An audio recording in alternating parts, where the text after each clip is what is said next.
Hey, we're out here at River of Life Church in Otsego. Just want to take a second, walk through a project that we completed here recently. The church was kind of struggling with their eaves along the edge of the building. The rafter tails and the fascia were coming apart, and the fascia was falling off, and the gutters were in bad shape. So a couple of our guys actually opened all that up.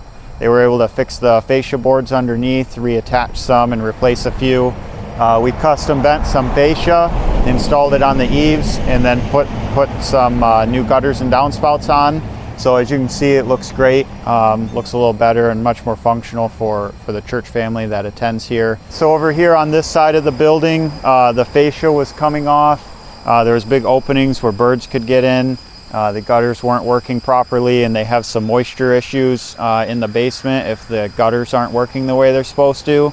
So we were able to get this side fixed up, new fascia put on, new gutters and downspouts, and really get the water flowing away from the building like it's supposed to, keep things dry inside.